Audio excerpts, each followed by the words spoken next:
Hello everybody, welcome to Jcarb. Today I'm going to be playing PAX Historia, except I'm going to be real building the Mongol Empire. And as you can see, it's 1935, way past Mongolia's prime. We got two major enemies, the ROC and Japan. The Soviet Union is obviously going to back us. So, yeah. The first thing we should do is, we aren't exactly a puppet state, so because we're allies, they just like heavily help us. So I'm gonna immediately try like forming an alliance.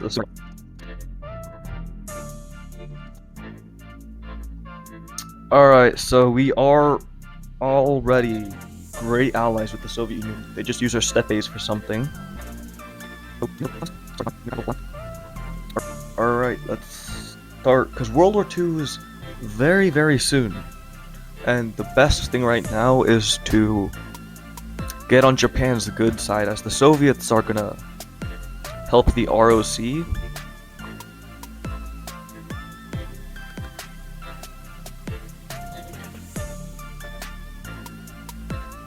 The Soviet Union dispatches geological surveyors and heavy machinery to central Mongolia to exploit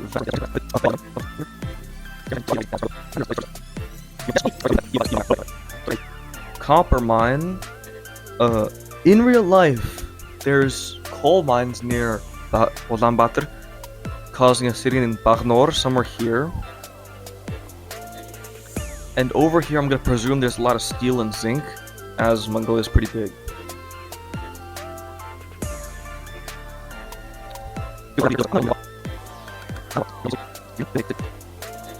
Alright, let's see here. It's gonna be February. Snow is not gonna stop anytime soon because Mongolia is pretty cold. Irnet Copper Mine Project. The Mongolian government initiates a voluntary relocation program for local herders. With Soviet logistical support, families are moving near the borders of Tanatawa, where grazing lands remain less disturbed. The move to... Alright, that's pretty cool. Basically, we're keeping Mongolia... We're trying to make Mongolia rich by industrial progress and keeping the traditional nomadic styles. Irnet City.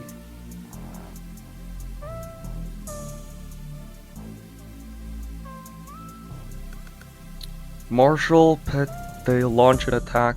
Oh! Okay, Ethiopia's gone. Bye-bye.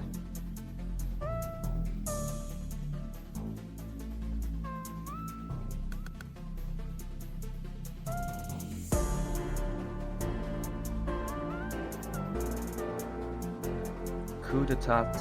Seizing key government buildings. Known as February 26, prematurely launched, is crushed within days. Okay, I don't know if they're communist or capitalist, because they're trying to revolt against this imperialist system. The Rhineland is now just rich.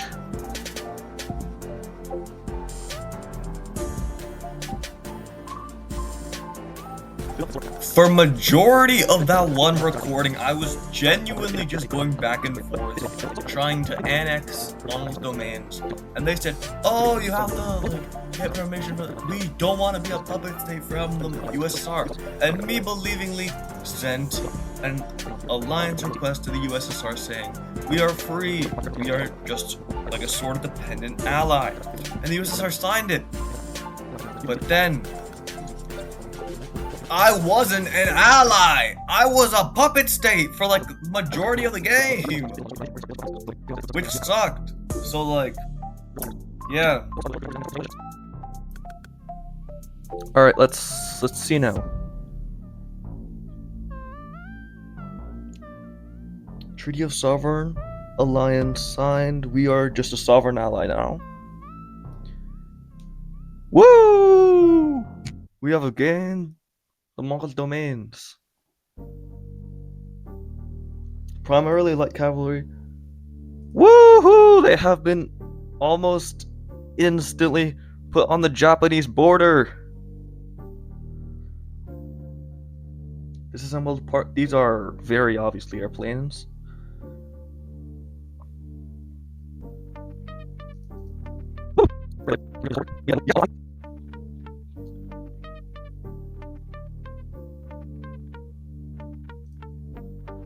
Alright, yes!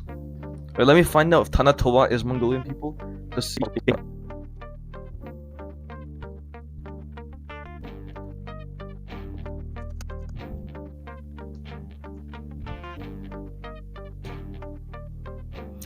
What is it? Okay, so basically, we can annex Tanatawa if we can find a good enough reason.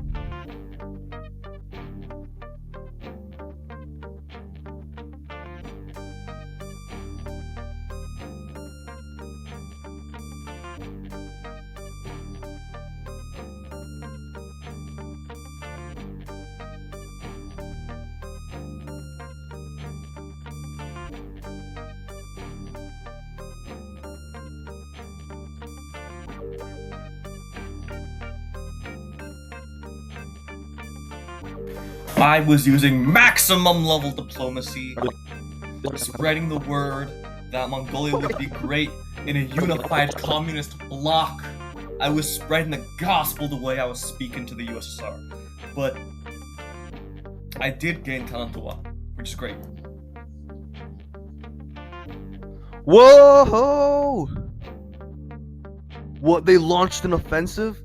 Hold on, I was not prepared. They just took the top part of the Shangxi clique.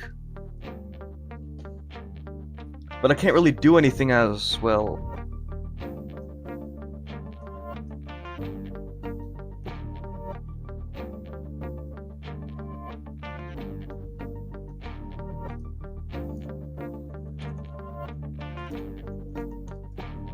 Me obviously being the GOAT!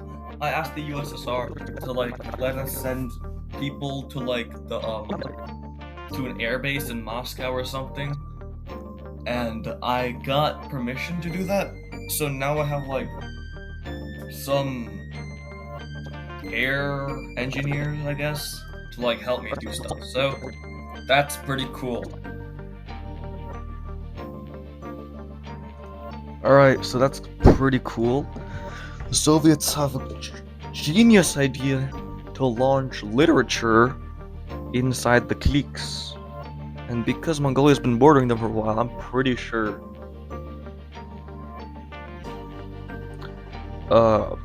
they would Kristallnacht. Oh wait, if you guys do not know, they like burned a bunch of stuff and did a bunch of horrible things against the Jews.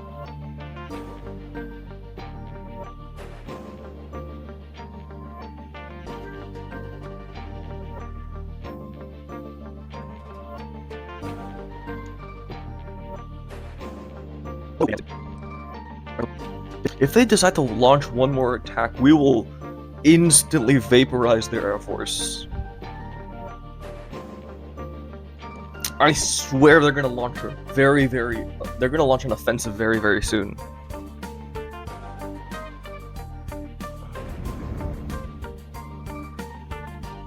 Even more diplomacy, setting up alliances with China and a bunch of other peoples and stuff.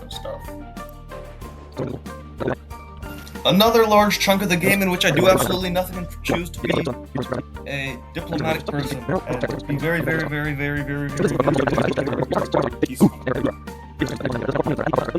I should probably stop being peaceful, but you know, I already recorded this and this is after the so. Essentially, if they take like a large region, we have permission to use our fighters offensively to regain the defensive line. The summer push is what happened, I swear. They're gonna like beat the crap out of our defenses. They're gonna take all this, and the Ulaanbaatar's one step away. And Manchukuo is united, I swear, if that's gonna happen.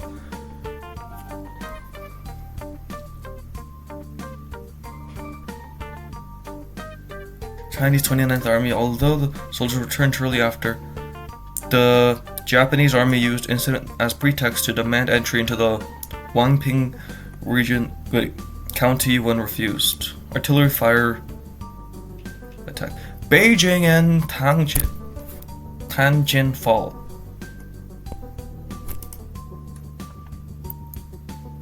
Shanghai is now the Battle of Hasangol. I knew this would happen. I knew this would happen. Do you not see this? Do you see this? Hasangol. There's a battle here now. They thought they could push through the Mongolian defenses.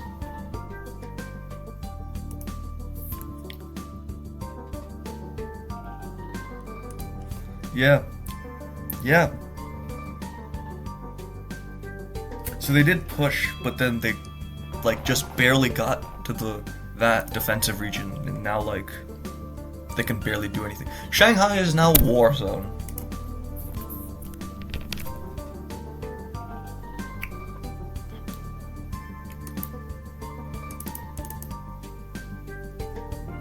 Former warlord militias continue to like be utilized. Impressed, they allowed more sites to do stuff. The Manchukuo borders, raid borders intensify.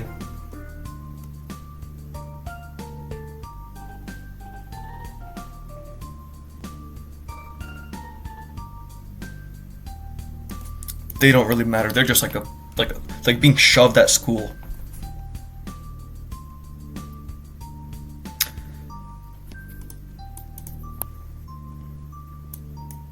Record production, but patriotic fervor and improved logistics. We just like gained a lot of stuff. Strategic, blah blah blah blah blah. Alright, we cannot actually push back until we have a large enough army.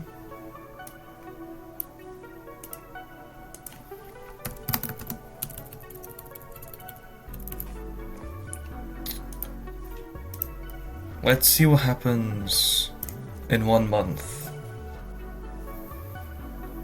Battle of Shanghai. So they're just like held down there. This is like this strategic should provide Mongolia with a critical reprieve as an immediate threat of massive northern invasion diminished while Japanese struggle to secure its southern flank. Second Japanese probe.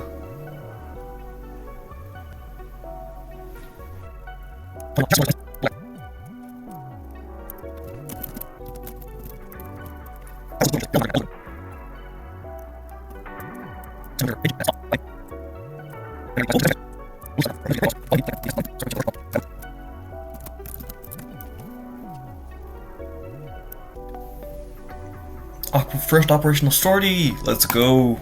Peak Mongolica.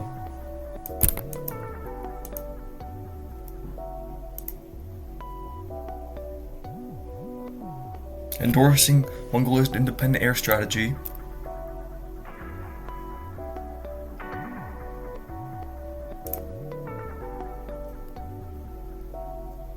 Woohoo!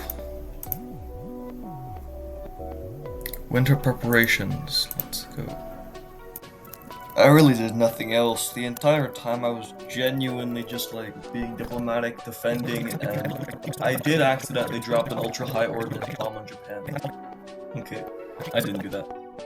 I had to go do something a lot that rhymes with I had to go delp my dong. All the super people down. I had to go help my mom, bro. Alright, I'm back. So you retained? The Soviets are just like concerned.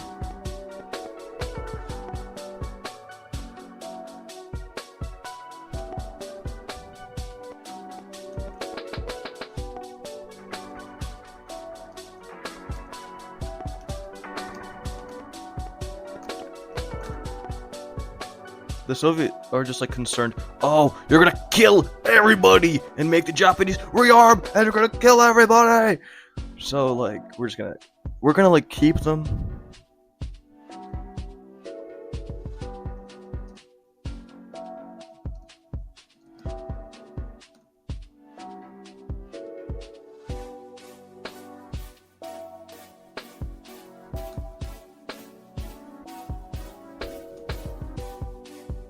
That was phrased so wrongly.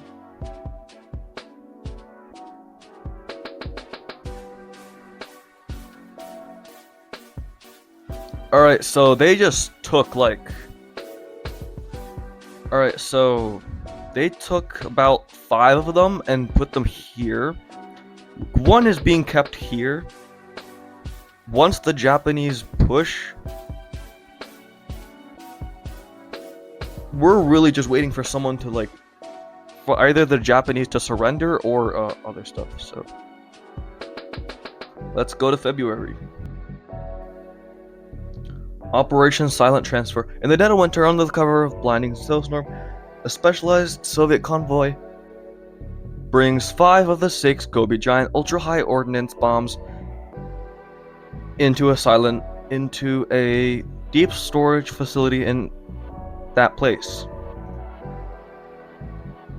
The railway chokeholds intensifies. Adhering strict to the new doctrine, the M1, they just launched like strikes.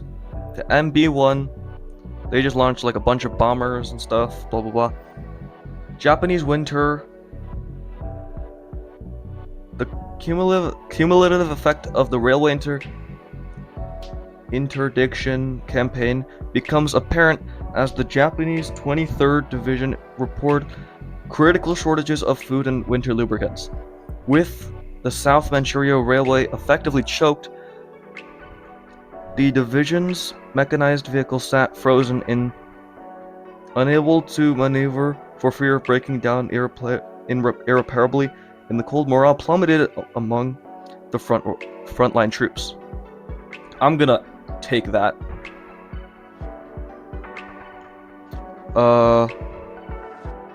Partisan expansion. So these people are like fighting here. Soviet pipeline.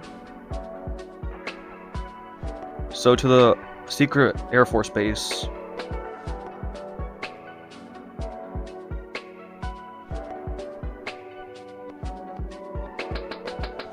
Without securing the first railway network, Mongolia is just like unable to be taken. Yes! Yeah, frick you, Imperial Japan.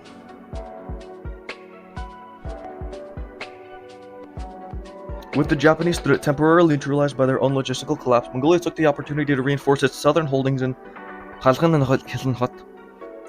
Fresh reserves from the 1st Mongolian Cavalry Division were rotated into the region to integrate with local militia and solidify control over the merged territories. The Silent Steppe.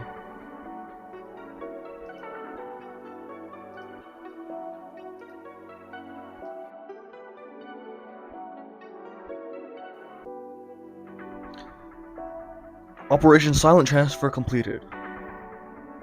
The ultra-high ordnance bombs were transported. The railway choke intensified.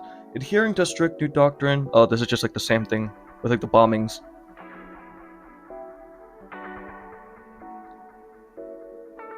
With South Manchuria, that's continuing. There's just like a bunch of partisan activity. Another pipeline. And another reassessment, I think. They were...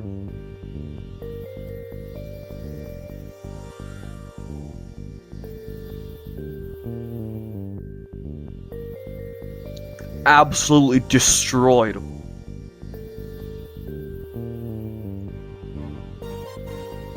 Alright, essentially the same thing happened from last month. So, Mongolia is at peace right now. China is going through hell right now. I'm gonna send them some supplies.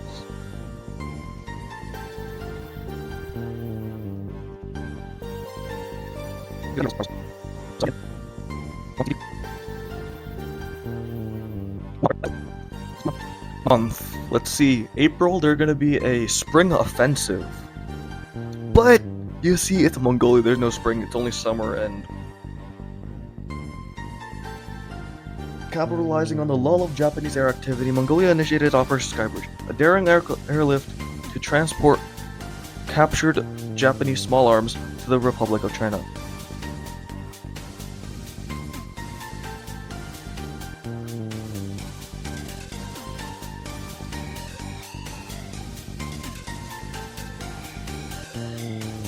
Arrival at Wuhan Depot. Chinese ground crew worked feverishly to unload the crates, distributing weapons to fresh conscripts forming the defensive line along the Yangtze River. That's pretty cool.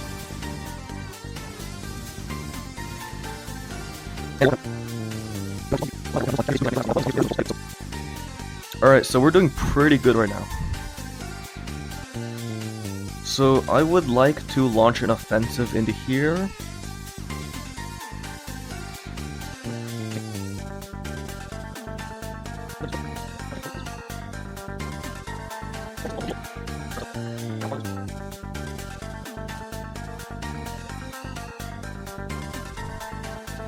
So this has been inside here for way too long. And I don't like that because, well, you know, it's Mongolia. We cannot stand to see such actions.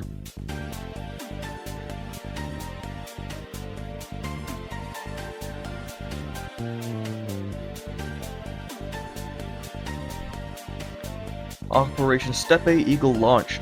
On the immobilized state of the Japanese 23rd Infantry Division, Mongolia initiated Operation Steppe Eagle. Under the covering sandstorm, the 1st Mongolian fighter group, backed with the 57th Fighter Squadron, slept low over the Mongolian region, strafing Japanese supply lines and severing communication. Simultaneously, the 1st Tank Battalion and the 1st Mongolian Cavalry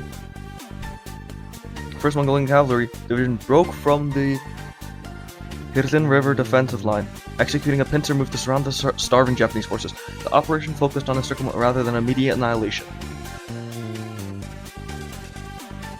They just collapsed. What?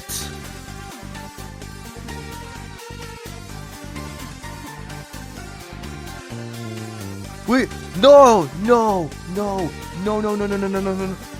The Russians are not gonna do something.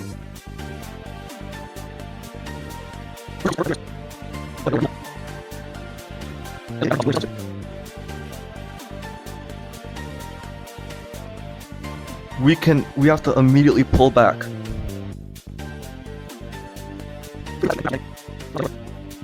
Now under Mongolian. Dude! Alright, brother.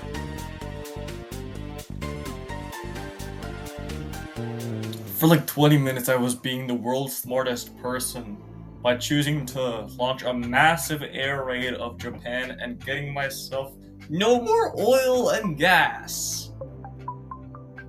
Which really sucked. So, yeah.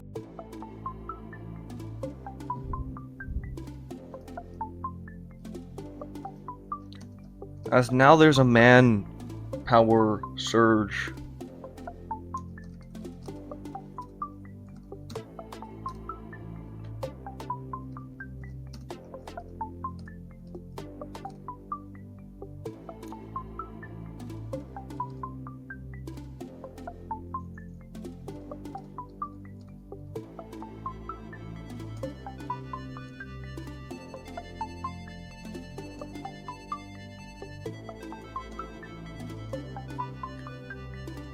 And I think in real life, there's a gold mine.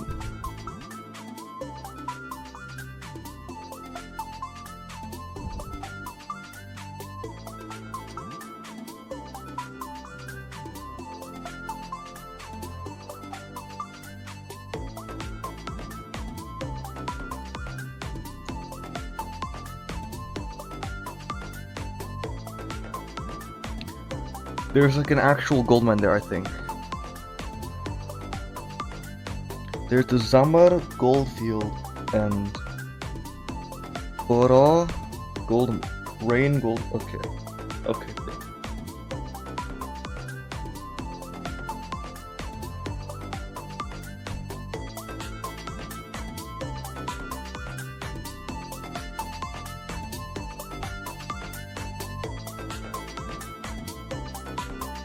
Following the suspension of bomber productions and the redirection of labor forces, a special geographical survey team deployed to the north central steppes uncovered a massive alluve of gold. This discovery occurring just weeks after the manpower search provided Mongolia with an influx of hard currency independent from the Soviet copper quota. This find was dubbed the Golden Steppe by local miners, started rapid internal migration of workers into the Ithnit copper mines to the new site. While Soviet expressed cautious optimism about the new economic boost, they dispatched NKVD agents to secure the perimeter, fearing that such wealth could attract espionage or to encourage Mongolian financial autonomy.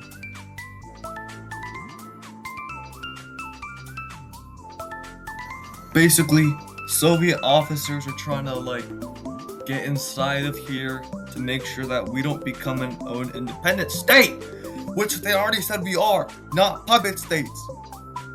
In a bid for sovereignty, we opted to sell 80 to 70% of the gold in the reserves, the rest being put inside of a top secret safe inside the capital of Ulaanbaatar. Ooh, okay, I'll cut this out, guys. I cut it out because you know how long it took? I watched the full episode of Mongolica Tensei before the thing loaded. But it took so long. Alright guys, I'm gonna cover this over with you guys, cause,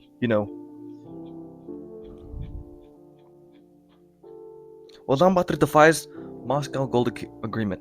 In a dramatic assertion of economic sovereignty, the Great Khorol voted 70 to 80% of the gold extracted from the northern goldfields to international buyers rather than honoring the Soviet mandated quota. Yes, sovereignty. We are our own nation. That treaty's defensive clauses did not extend to total economic control, citing the need for hard currency to purchase non-Soviet goods such as American drilling equipment and Chinese textiles.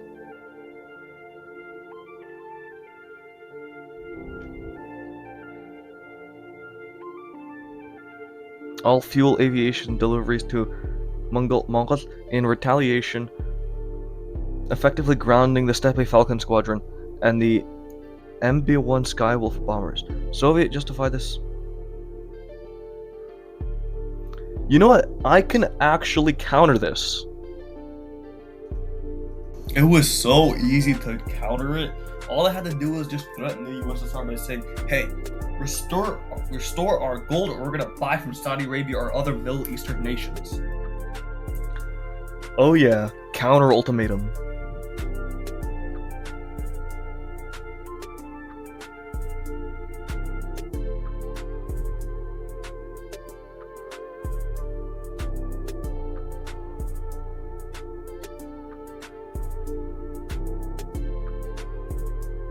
Would Moscow prefer a socialist brother on its borders or a capitalist American satellite armed with Mongolian gold? The Soviets being bums completely ignored our offer and just did radios. Preparation for a long freeze. Alright, let's go. I'm gonna actually start chats with the US.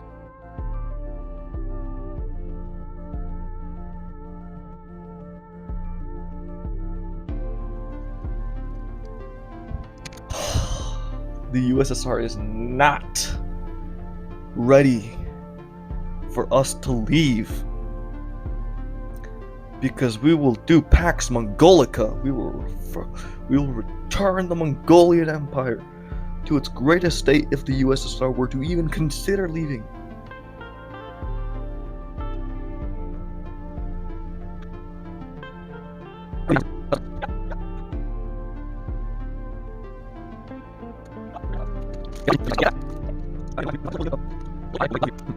Poland, my second favorite country,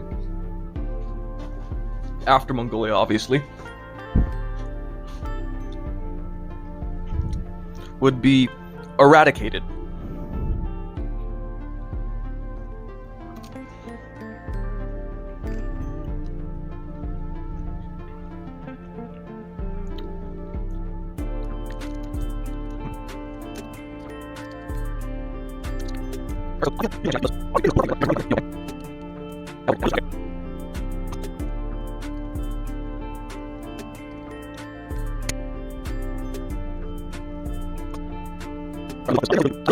Once the Soviets get attacked from Germany, we are open to immediate attacks of Japan, probably.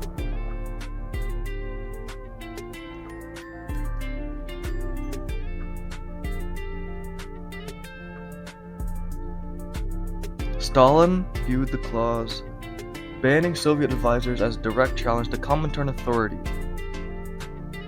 Soviet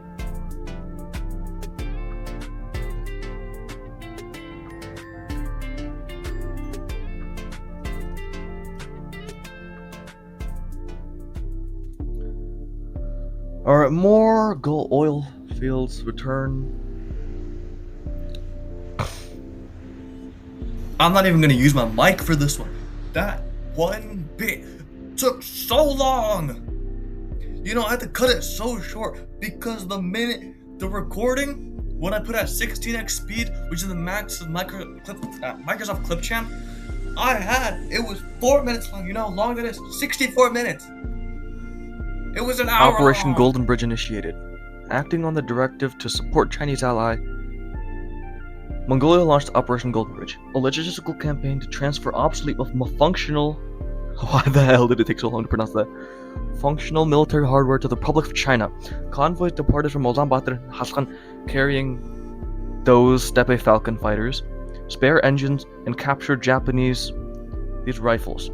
Deemed surplus, following induction of the domestic MS-1 Steppe Eagle, which were transported via the Xinjiang Clique corridor under heavy guard. The shipment bolstered the beleaguered Chinese Air Force in that areas, providing crucial interceptors against Japanese raids while freeing up Mongolian hangars for advanced production. Soviet border tensions escalate. The departure of Mongolian aid convoys towards China did not go unnoticed by Moscow, viewing the unilateral military support as a violation of the Spirit Revised Gold Protocol. Its remaining liaison officers from the Gobi Central Air Base. In response, the 31st Motorized Division shifted from armed observation posture to activate patrol maneuvers along the region of that area border. Skirmishes between the Mongolian border guard and Soviet reconnaissance squad occurred near that area. Although both sides exercised restraint to avoid open conflict, Stalin's regime issued a formal protest labeling Ulaanbaatar's action as reckless adventurism that threatens socialist unity in the face of Japanese imperialism.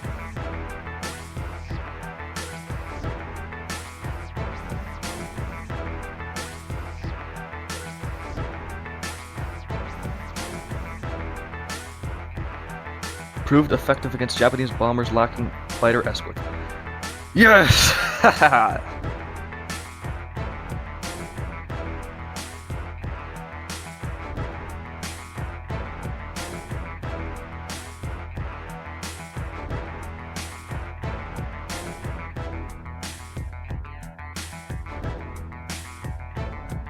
Domestic industrial surge. While hangars cleared of obsolete stock, God dang it, I'm trying to read that. Mongolian aviation industry accelerated production of the MS-1 Steppe Eagle, the Irknet smelter, and the new Sovereign steel foundries operated around the clock, feeding the assembly lines at Gobi Central Air Base. Engineers implemented lessons learned from recent dogfights, forced the wing structures of new batches to withstand higher G-forces. Simultaneously, the National University graduated a second cohort of, I'm not going to try pronouncing that, I'm just reducing reliance on foreign expertise. This surge allowed Mongolia not to only replace the donated aircraft, but expand its frontline strength, signaling to both Tokyo and Moscow that nations' war machines were growing more potent despite diplomatic isolation. To stop me from dying, I'm gonna cut the video short right here, and the next video will probably be uploaded by like Thursday or something, because I'm gonna start like need to start like preparing for school to start and stuff. So the content creation thingy is gonna slow down a little bit unless I get the computer. Sumus Rube.